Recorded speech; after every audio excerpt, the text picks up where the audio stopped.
Hola, muy buenas noches, bienvenidos y muchísimas gracias por la compañía. Una semana muy especial para todos los uruguayos. Por cierto, una semana donde mucha gente está de vacaciones, pero también hay otra tanta que quiere enterarse de alguna que otra cosita que ha pasado esta semana.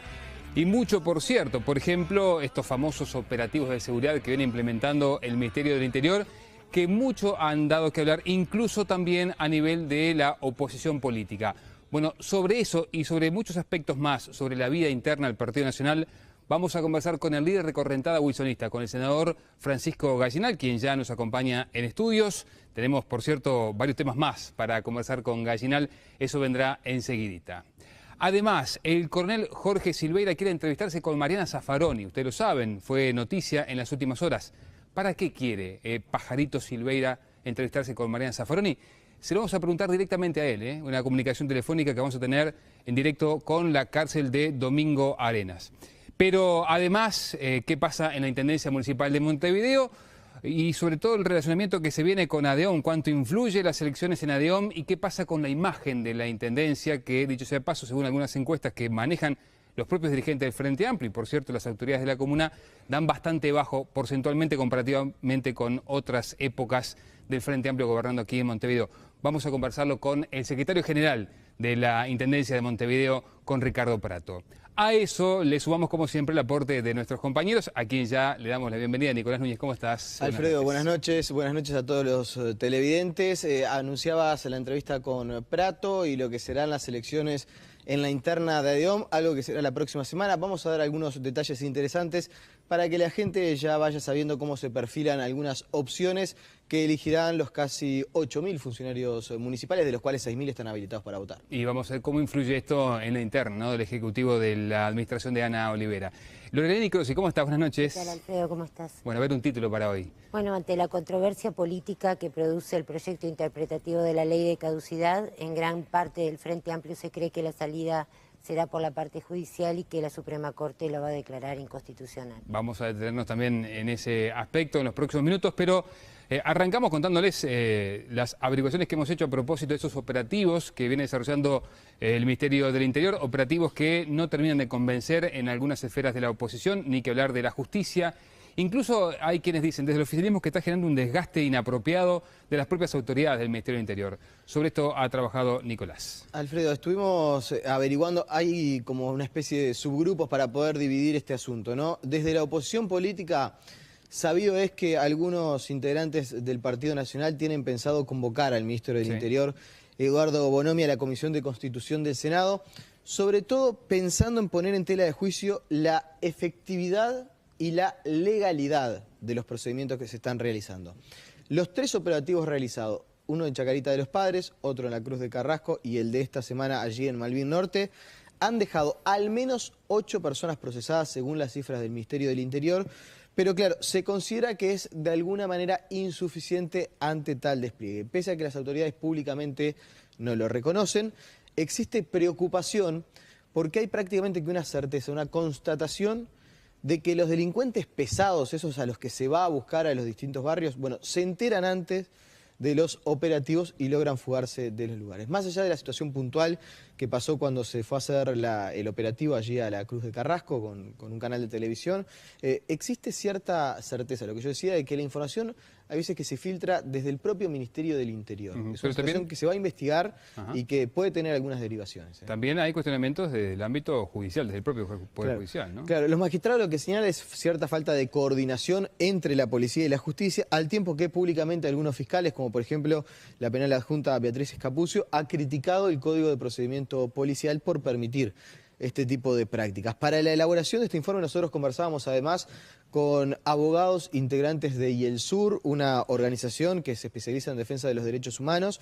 Nos confirmaban que va a haber noticias sobre este asunto. La próxima semana se van a reunir y tienen pensado, entre las opciones que manejan, por ejemplo, presentar un recurso de habeas corpus correctivo como freno para este tipo de práctica. Consideran que está rozando la ilegalidad. Sí, algo que incluso también manejan algunas figuras del oficialismo, ¿no? Bueno, era la otra pata, ¿no? Cómo se vislumbra esto dentro del Frente Amplio. No hay unanimidad ni un apoyo cerrado a las acciones que ha emprendido la cartera que comanda el ministro Bonomi, tanto la ex ministra del Interior Daisy Tourné, como por ejemplo el ex subsecretario Juan Faropa, también quien estuvo al frente del Observatorio de Violencia y Criminalidad, estamos hablando del sociólogo Rafael Paternain. Bueno, por distintos medios han hecho saber que no les termina de convencer esta práctica.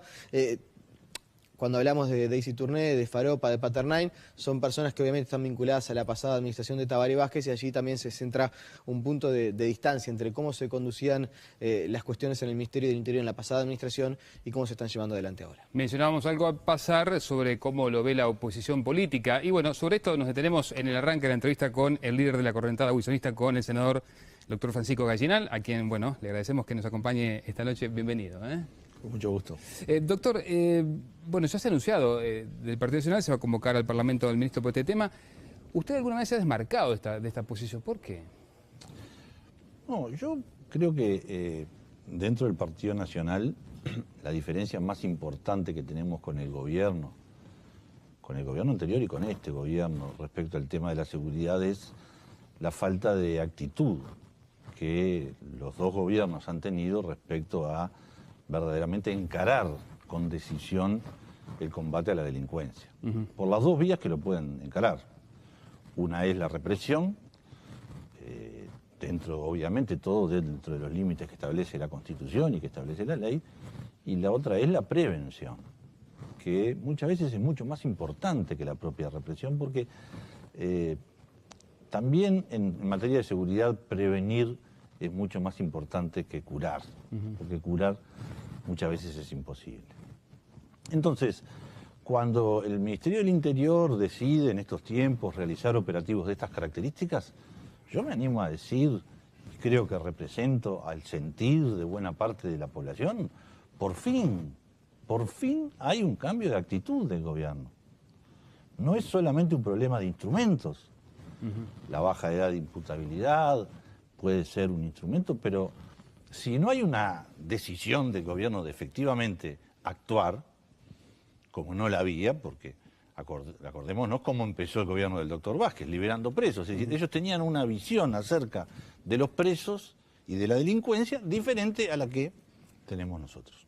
Entonces, cuando aparecen actos de estas características, yo los aplaudo, me parece bien, creo que son muy necesarios. Independientemente de los resultados que dé, concretos. Bueno, vamos a darle tiempo también a los resultados. No vamos a lograr resultados en materia de seguridad de la noche a la mañana.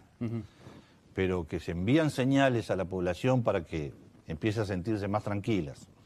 Que se envían señales muy fuertes a la delincuencia o a la gente proclive a delinquir, para que vean que no hay una actitud pasiva de parte del Ministerio del Interior. Eso es absolutamente indudable. No tienen pinta de racia, como dijo Moreira. No, yo creo que en principio no. Habría que ver, a medida que se vayan repitiendo, que yo creo que esa es la intención también del gobierno, cómo se actúa. A mí me parece legítima la intención del senador Moreira, porque además él ha trabajado mucho en este tema, fue subsecretario del Interior, sí. Es decir, no habla por hablar, no habla porque le pongan un micrófono adelante, sino porque conoce el tema. Entonces, si él cree conveniente convocar al ministro del Interior para que explique los alcances de los operativos, cuáles son los códigos por los que se rigen, en qué forma encaran la llegada a cada barrio, cuáles son las filtraciones que se pueden producir, me parece muy bien, porque todas esas garantías hay que dárselas a la población.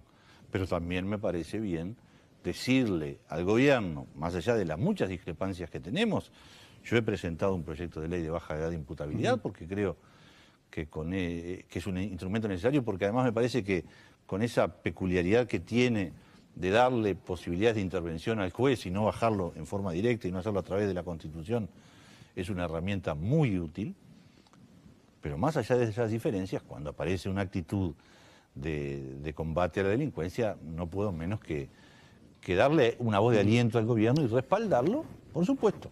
Ellos también estarán preocupados por respetar la legalidad. A propósito de ese proyecto, doctor, ¿por qué o qué interpretación hizo usted, interpretación política obviamente, por qué el herrerismo no tomó también como bandera esa iniciativa y sin embargo la calle se lanza también a recolectar firmas dentro de la campaña del Partido Colorado? No, yo veo de parte del herrerismo y de parte de otros sectores del Partido Nacional que ellos miran con muy buenos ojos el proyecto. Lo que no hemos tenido es un acercamiento todavía vamos a darle tiempo también del gobierno para conformar las mayorías que lo permitan aprobar. Y entonces ellos han creído conveniente, y están en todo su derecho, de sumarse a esta campaña de recolección de firmas, que también es una forma de protesta de la gente y está en todo su derecho. Yo creo que a la gente hay que abrirle todas las posibilidades de manifestación de voluntad en una democracia.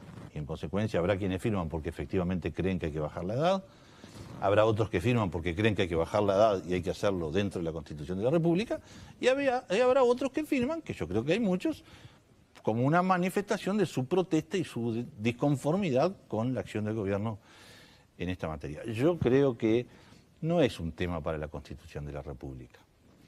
En algunos países ha dado resultado la baja edad, en otros países ha fracasado. Entonces, la ley permite esa flexibilidad que la Constitución no. Además, el proyecto tiene una peculiaridad que a mi juicio es una virtud. Le da al juez ámbitos de acción objetivos y ámbitos subjetivos. Es decir, objetivos, cuando se trata de delitos de homicidio, delitos de secuestro, de copamiento, allí ese menor de 18 y mayor de 16 años es responsable.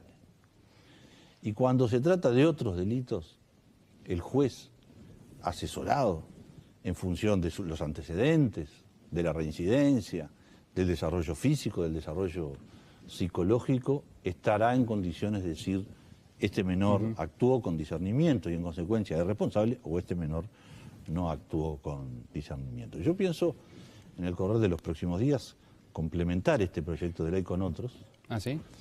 Se lo doy como exclusiva, ya que me hace el honor de invitarme en una semana tan peculiar. Yo voy a presentar un proyecto de ley modificando el concepto de legítima defensa, que me parece que es otro instrumento que el país está necesitando. Y que la legítima defensa no solamente se considere tal en el ámbito del hogar, cuando uno se defiende de la agresión que sufre en su propia casa, sino que también, por ejemplo, en el ámbito del comercio, donde con más frecuencia se está dando delitos y donde muchas veces hemos escuchado dos opiniones de parte de la prensa, de parte de la opinión pública y también de parte del propio Poder Judicial sobre si el concepto de legítima defensa debe proteger o no proteger, en ese caso, al propietario del local comercial o al encargado y al responsable. Me parece que nosotros debemos ir incorporando instrumentos para el combate a la delincuencia y para el mantenimiento de la paz y de la tranquilidad. Ahora, no me parece que a través de la Constitución.